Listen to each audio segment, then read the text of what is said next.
La suite de vos réactions à venir via les messengers Facebook de la radio et de l'émission. Et donc, bonsoir Jean-Marc. Bonsoir. Jean-Marc Rivera, directeur délégué général à l'OTRE, Organisation des transporteurs routiers européens. Merci beaucoup d'être avec nous ce soir. Et l'Europe, il en est beaucoup question dans notre sujet de ce soir. Tout d'abord, vous êtes l'un des premiers à être monté au créneau avec la CFDT sur les dérives du travail détaché et du cabotage, après que les affaires des magasins Action et des conducteurs d'origine du Zimbabwe sont sorties. On imagine que c'est tout d'abord une réaction humaine, Jean-Marc.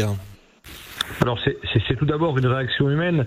Il est évident que il n'est pas concevable qu'on puisse imaginer nos conducteurs aujourd'hui qui travaillent dans des conditions inacceptables. Donc ça, c'est un combat au quotidien.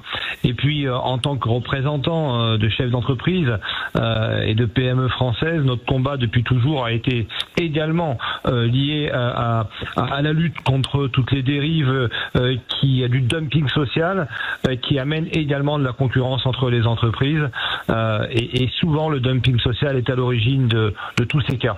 Et parfois de faillite, on y reviendra. À l'OTRE, vous prenez donc surtout plus de contrôle, mais Kamal nous le disait déjà tout à l'heure de la CFDT Route, il n'y a que 450 contrôleurs pour des centaines de milliers de camions qui roulent, qui transitent par la France. Comment on fait ?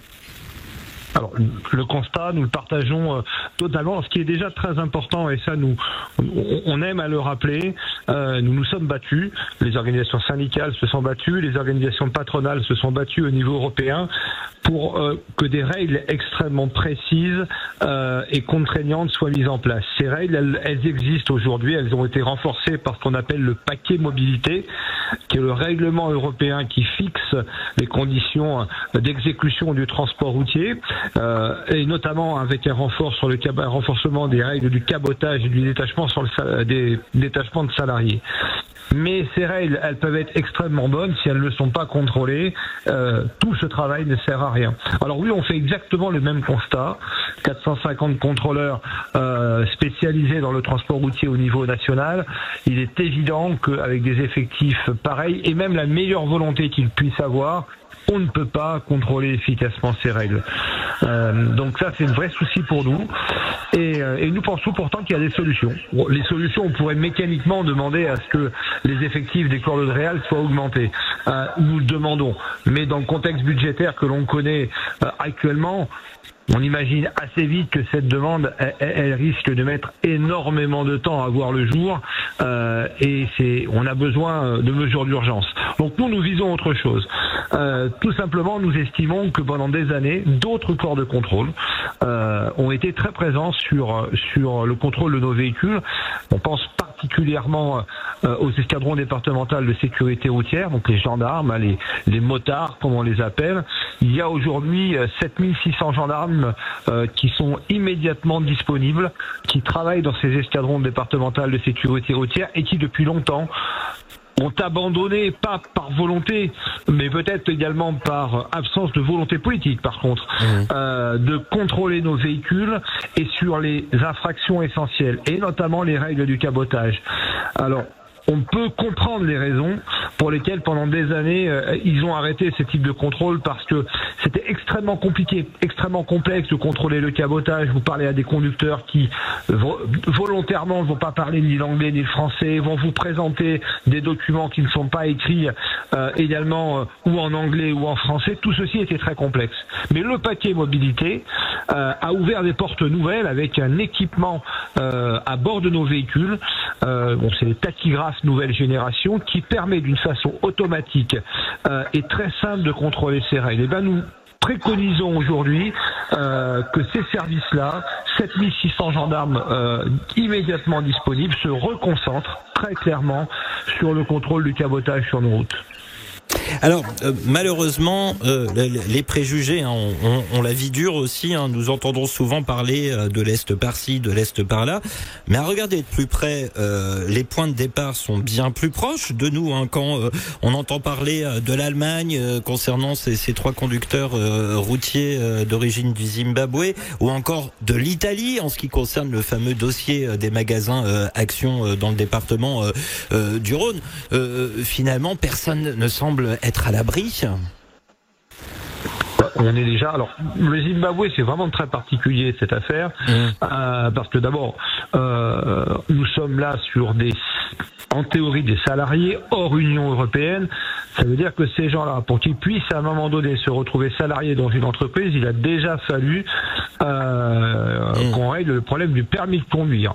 Parce que le permis de conduire devait absolument être modifié sur un permis européen. Les formations obligatoires devaient être passées. La carte conducteur obtenue. Tout ceci paraît extrêmement étrange. Comment peut-on arriver à ça? Après, sur la partie cabotage, détachement de salariés, on est dans un espace européen ouvert, et la réalité française, qui est un pays extrêmement caboté, certes on le sait parce que, de par sa position géographique, mais l'ensemble de ces véhicules circulent sur tous les territoires européens. Donc oui, le problème il est généralisé, mais pour autant la règle du cabotage elle est extrêmement précise. Un véhicule d'immatriculation étrangère européenne ne peut pas rester en France plus de 7 jours. Il ne peut pas effectuer plus de 3 opérations franco-françaises pendant cette durée de 7 jours. Le conducteur est considéré comme un salarié détaché pendant cette période et au bout des 7 jours, ce véhicule doit sortir de territoire et une période de carence lui interdit de revenir en France. Ça, c'est la règle. Et je réitère qu'on a un outil embarqué aujourd'hui qui est géolocalisé, qui permet ce contrôle. Donc facialement, nous disons, avec de la volonté politique, on peut combattre le cabotage. Combattre le cabotage, c'est combattre la concurrence déloyale, le dumping social, la maltraitance d'un certain nombre de salariés qui se retrouvent à dormir ou à travailler dans des conditions inacceptables. C'est une priorité. Oui, d'autant. Bon, alors l'OTRE qui défend pas mal, Nicolas le rappelait tout à l'heure, de petites et moyennes entreprises, celles-ci souffrent beaucoup. Alors, nous sommes depuis 2 ans, les entreprises subissent une baisse d'activité extrêmement importante, qui est tout simplement liée à l'inflation, baisse de la consommation, production en diminution.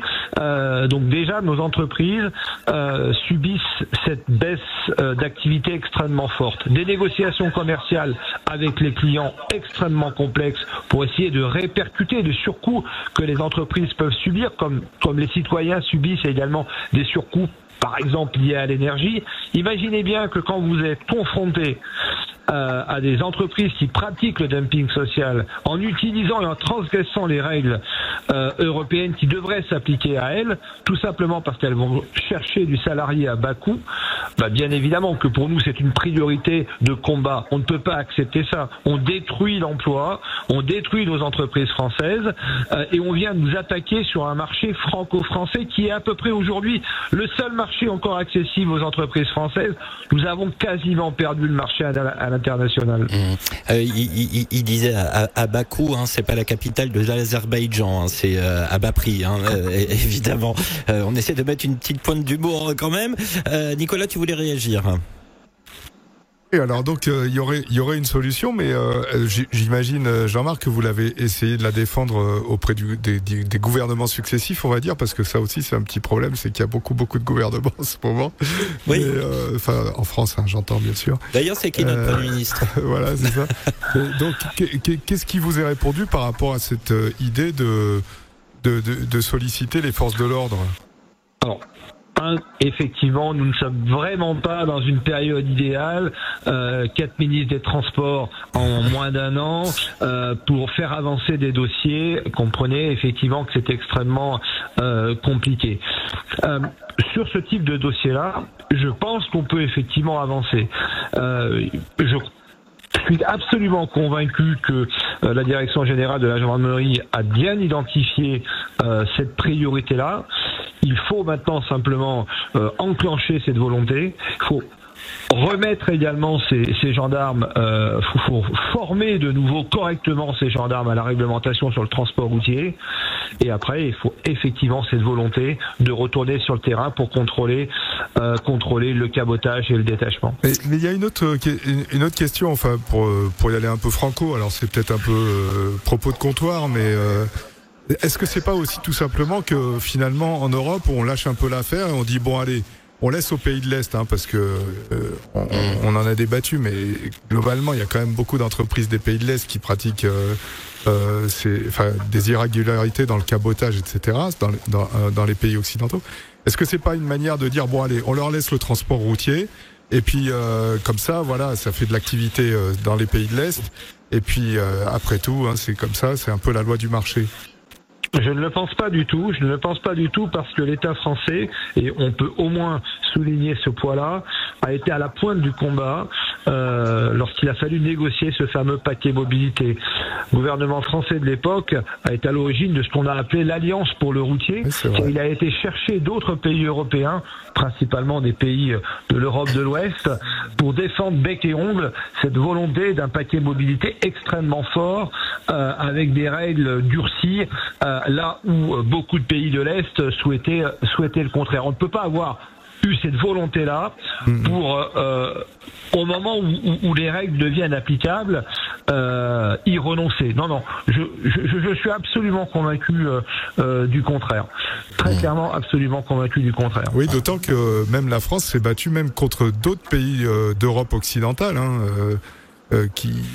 comme par exemple l'Espagne, me semble-t-il, si j'ai bonne mémoire, où il y avait des pays qui avaient la volonté d'être un peu plus laxistes sur ces règles de cabotage, etc.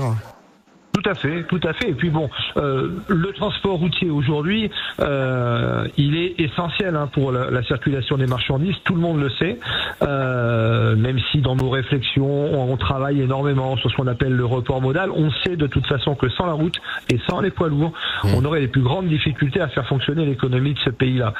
Et aujourd'hui, le transport routier, c'est 80% de TPE et PME qu'il nous faut protéger. Donc la volonté, elle est là. Maintenant, il faut enclencher de nouvelles étapes. Il faut du temps, mais en tout cas, nous sommes déterminés à faire avancer ces sujets-là. D'autant plus que, et nous travaillons souvent, parce qu'on ne voit pas que le ministère des Transports, notamment, nous allons fortement taper à la porte de Bercy, et on lui rappelle que il y a un certain nombre de propositions qui sont sur la table que nous portons, qui coûte 0 € aux finances publiques. Pour une fois que le transport routier ne vient pas pleurer et demander des aides, là on vient simplement demander à ce que des mesures qui ne coûtent strictement rien aux finances publiques, mais qui viendraient fortement aider les transporteurs et les salariés, soient mis en place. Alors, c'est effectivement le contrôle efficace du cabotage, du détachement, mais il y a d'autres sujets que les organisations syndicales connaissent très très bien. On pense notamment au temps d'attente chez le client, qu'il faudrait mieux encadrer, comme les Espagnols ont su le faire. Le chargement, déchargement. Le chargement, déchargement en fait partie. Les échanges de palettes, alors ça parle peut-être pas beaucoup à tout le monde, en tout cas les personnes qui ne connaissent pas le transport. Les supports sur lesquels les marchandises sont transportées sont source de préoccupations extrêmement fortes. C'est des problématiques de manutention pour les salariés, mais la gestion par elle-même est très complexe pour les entreprises. Et puis il y avait une volonté affichée il y a plus d'un an des services de la DGCCRF de retravailler sur un renforcement des règles des prix abusivement bas spécifiques au transport, et d'ailleurs qui sont mis en avant dans le code des transports. Ben ça, c'est un vrai combat que nous menons, parce que tout ce package, tout ce que je viens de vous dire, contribuerait selon nous à soutenir les entreprises du transport routier, principalement les TPE et PME, à rééquilibrer les relations avec les clients. C'est ce qu'on appelle, nous, la juste répartition de la valeur. Mais le combat contre la lutte déloyale et les concurrences, et le dumping social, c'est un combat essentiel et permanent pour nous. Eh bien, un grand merci Jean-Marc Rivera d'avoir été avec nous.